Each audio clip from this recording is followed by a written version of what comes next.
Hello viewers, আবারও আসলাম আপনাদের সাথে নতুন একটা ভিডিও নিয়ে। আজকে আমি আপনার সাথে কথা বলবো আমি কিভাবে মালয়েশিয়া থেকে রোমানিয়া আসলাম, আর কতদিন সময় লাগলো, আর কি কি প্রসেসিং করতে হয়েছে, সব কিছু আজকে আমি আপনাদের সাথে শেয়ার করব।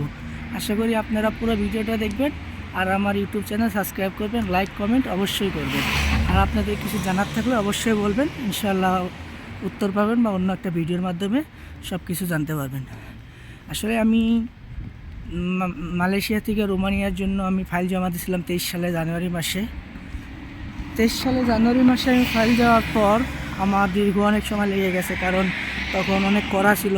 রোমানিয়া আসা মালয়েশিয়া থেকে অনেক ফাইল রিজেক্ট হয়ে গেছিলো।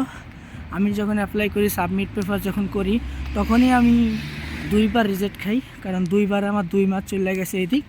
দুইবার রিজেক্ট খাওয়ার পর তৃতীয়বার আমি আবার অ্যাপ্লাই করি, আবার আমি রিজেক্ট খাইছি।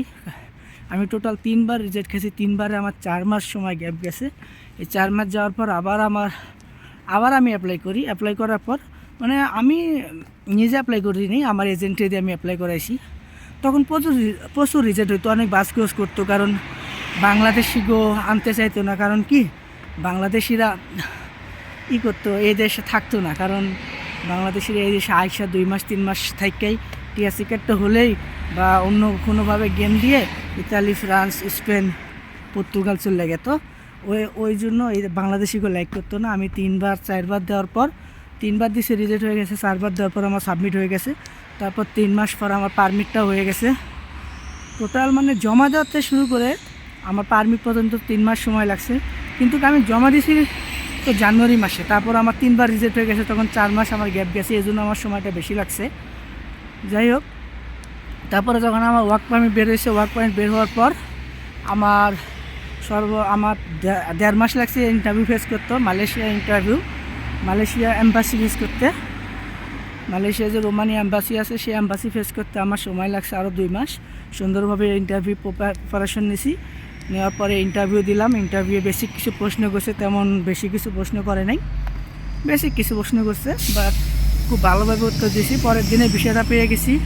ইচ্ছা করলে বিষয় পাওয়ার পরে আসতে পারতাম, কিন্তু আসতে পারিনি, কারণ সেই ডিসেম্বর মাসে 23শে ডিসেম্বরে তো সরকারি ছুটি থাকে রোমানিয়ায়। প্রতি ডিসেম্বর মাসে 20 দিন 22 দিন করে সরকারি ছুটি থাকে রোমানিয়ায়, সেজন্য ডিসেম্বর মাসে আসতে পারিনি।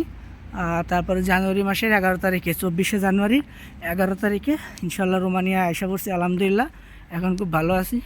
আর কি, আপনারা এখন যারা জমা দিবেন তারা মোটামুটি 6 থেকে 10 মাসের মধ্যে আপনারা ভিসা পেয়ে যাবেন, যাতে রিজেক্ট হোক। কারণ বর্তমান মালয়েশিয়ার থেকে ভিসা ভালো হচ্ছে। আমার কিছু লোক আইতেছে বা ইন্টারভিউ দিচ্ছে, এরকম কিছু লোক আছে, তাদের সাথে কথা বলছি, তারা বলতেছে ভিসা খুব ভালো আছে। আপনারা কেউ জমা দিয়ে থাকেন, হতাশ হবেন না। 6 থেকে 10 মাস ওয়েট করবেন, ধৈর্য ধরবেন, মালয়েশিয়ায় কাজ করবেন ভালো করে, দেখবেন ইনশাল্লাহ ভিসা পেয়ে গেছেন। ওকে, ভালো থাকবেন।